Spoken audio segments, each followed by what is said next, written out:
Most Americans have never tasted the protein crop that rescued starving pilgrims and fed indigenous nations for millennia, a native vine with 3 times the protein of potatoes, now nearly wiped from our food memory. While Japan grows it for security and tradition, in its homeland it vanished without explanation. How did a plant once vital enough to spark colonial laws and shape Thanksgiving get erased from our agriculture? And what did we lose when we forgot it? The answer starts with a story almost no one told. The vine climbs through thickets and along the edges of streams, twining its way upward on slender stems that can stretch 10 feet or more in a single season. Its leaves are arranged in delicate clusters, each leaflet shaped like a spearhead, giving the plant a graceful, almost ornamental appearance. When summer arrives, clusters of flowers burst open, purple and pink, shaped like tiny wisteria, with a fragrance that drifts on warm air. These blossoms draw bees and butterflies, promising a harvest hidden below the surface. Underground, the story deepens. The roots form chains of tubers, each one shaped like a plump bead or a small potato, strung together along a single cord. A single plant can produce between 20 and 50 tubers in a growing season, each one packed with dense, nutty flesh. Digging into the soil reveals this underground bounty. Some tubers the size of marbles, others swelling to the size of a walnut, or even larger after a year or two in the earth. Their skin ranges from pale tan to deep brown, and when sliced open, the flesh is creamy white, exuding a subtle, earthy scent. This perennial vine is known by many names. Botanists call it Apios americana. In English, it is groundnut, hopnis, or Indian potato, a nod to its long history and the many tongues that have spoken of it. Apios has a long story across this land. The plant thrives in moist woodlands, along riverbanks, and in the dappled shade at the forest edge, stretching from southern Canada all the way down to Florida and as far west as the Great Plains. It prefers places where soil stays damp but not waterlogged, often weaving itself through the undergrowth beside willows and alders. Above ground, the vine's beauty might catch a passing eye, but its true gift lies hidden. Both the tubers and the plant's bean-like seeds are edible.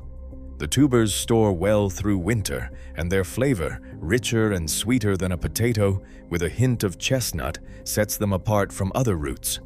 The seeds, held in slender pods that follow the flowers, can be cooked and eaten as well, offering a second harvest from the same plant.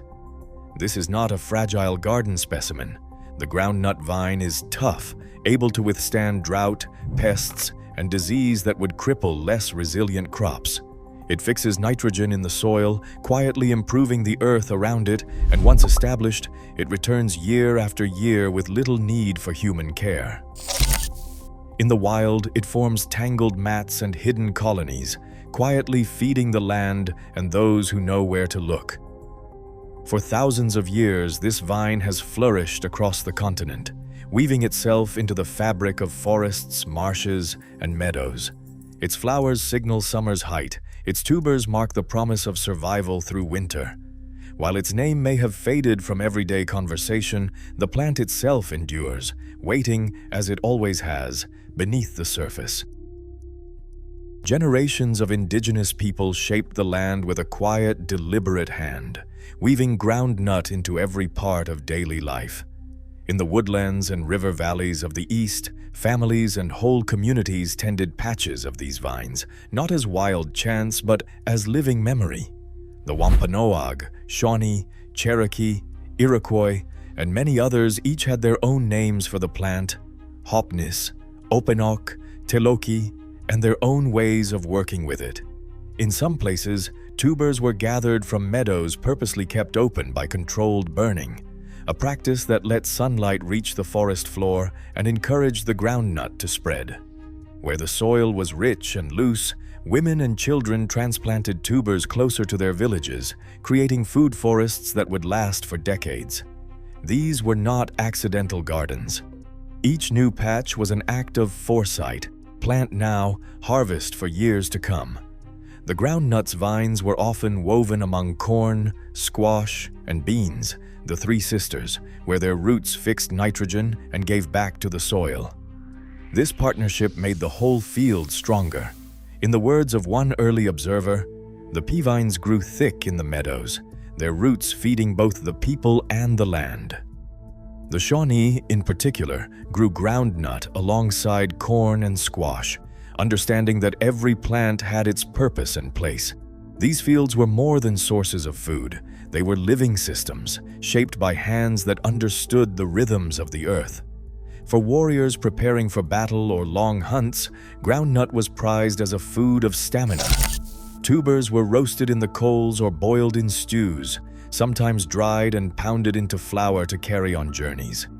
In winter, caches of tubers were buried in cool earth or stored in woven baskets, insurance against lean months when little else could be found.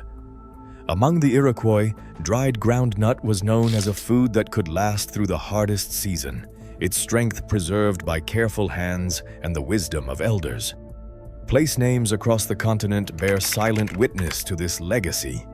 Tioga Creek in Georgia, Pea River in Alabama, even the potato tribe of the Iroquois are remembered in French missionary records from the 1660s. Stories passed down through families recall the first dig of the season, when children learned to recognize the twisting vines and the hidden treasure below. The act of harvesting was more than survival.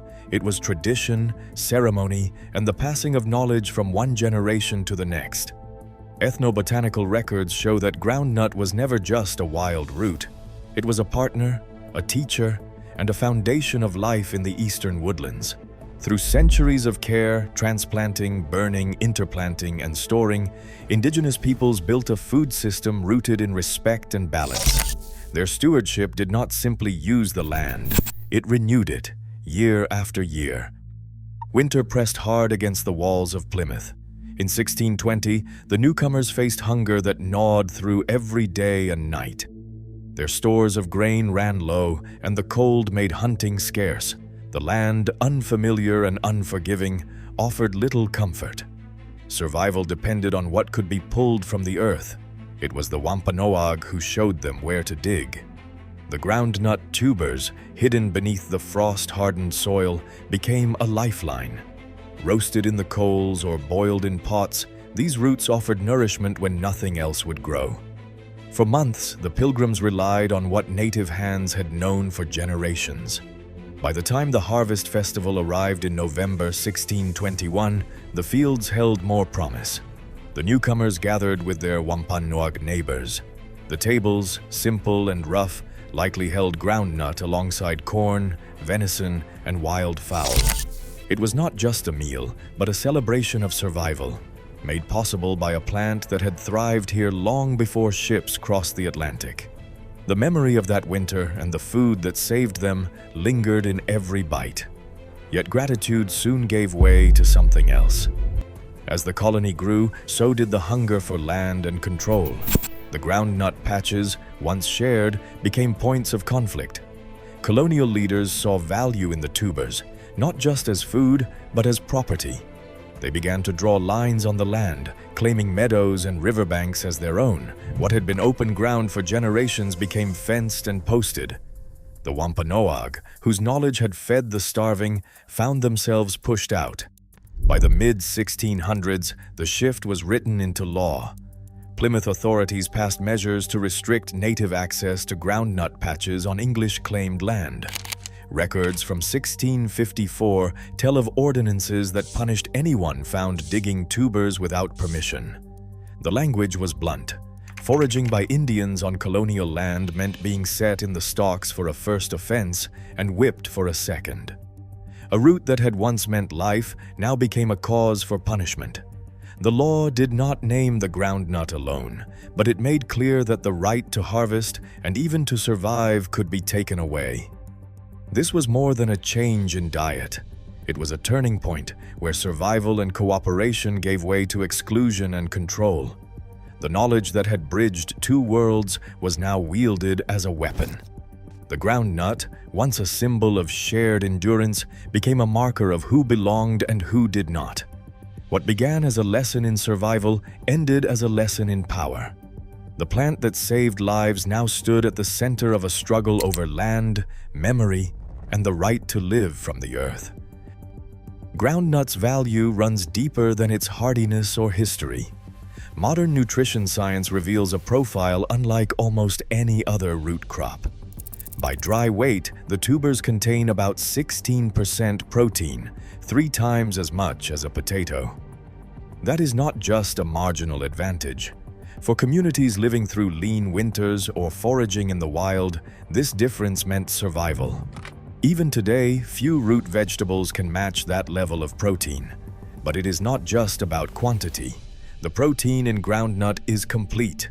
It carries all the essential amino acids the body needs to build muscle, repair tissue, and maintain energy.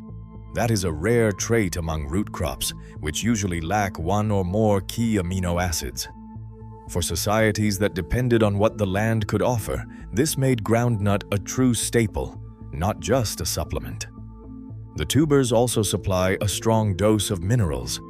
Calcium is present in amounts that support healthy bones and teeth, making groundnut a natural source for a nutrient often missing in early agricultural diets.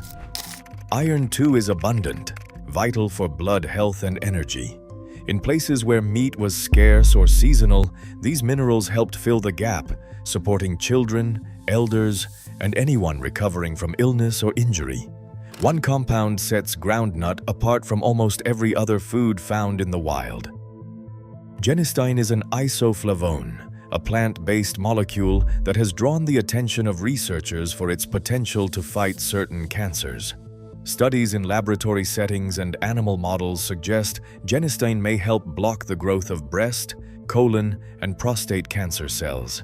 It has also been linked to lower blood pressure and reduced cholesterol in animal trials. While these findings are promising, they come with a caveat.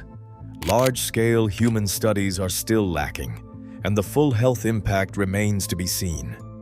Still, the presence of genistein in a wild North American root is remarkable, hinting at benefits that traditional diets may have delivered long before science caught up. Nutritional analysis of groundnut tubers shows a balance of carbohydrates and fiber, providing steady energy and supporting digestion.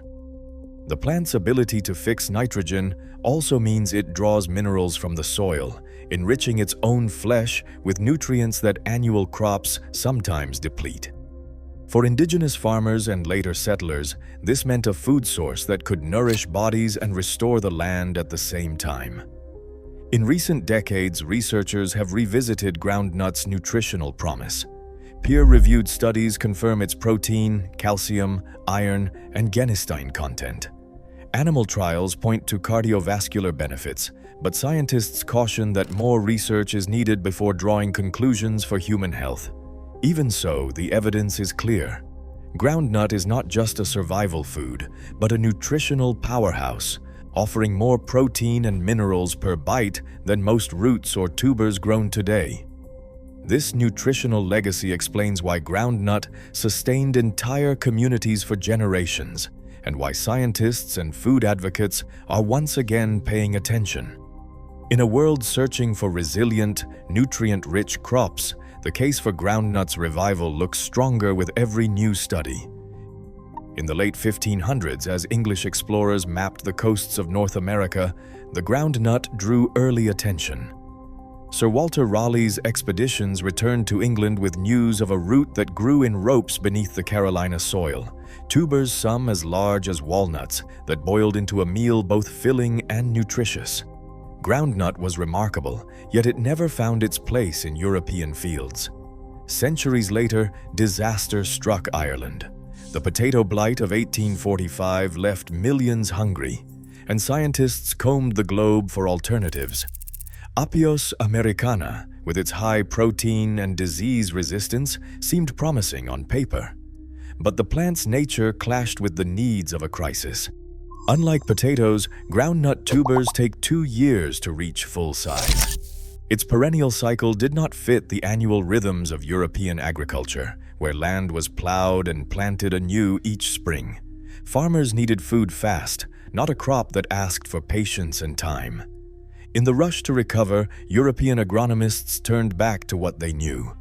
Potatoes and grains could be replanted each year, harvested in predictable cycles, and fit easily into the machinery of profit and trade. Groundnuts' slow growth, sprawling vines, and stubborn independence made it an outsider.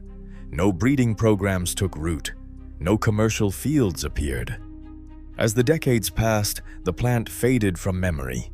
The industrial age demanded crops that could be counted, measured, and marketed, annuals that yielded quickly and could be bought and sold in bulk. A perennial that grew at its own pace, spread underground, and needed little from humans simply did not fit the model. Groundnut, once prized for its resilience, was left behind by a system that valued speed and uniformity over endurance. By the mid-1980s, a small team at Louisiana State University set out to do what centuries of American agriculture had ignored: turn groundnut into a modern food crop.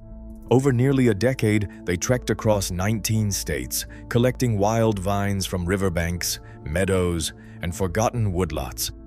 Each new accession held a different story, some with tubers the size of marbles, others with roots that stretched like a string of pearls. In total, more than 200 unique varieties entered their breeding program, each tagged, cataloged, and grown out for careful study. Through cross-pollination and selection, the team achieved what no one else had: plants that produced tubers weighing up to 1.5 kilograms, over 3 pounds from a single vine. The best lines grew faster, yielded more, and carried the promise of a crop that could feed families year after year. But as funding waned and priorities shifted, the program shut its doors in the mid-1990s. The living legacy of their work, hundreds of genetically distinct groundnut plants, was transferred to Iowa State University, where the National Plant Germplasm System now keeps them in cold storage.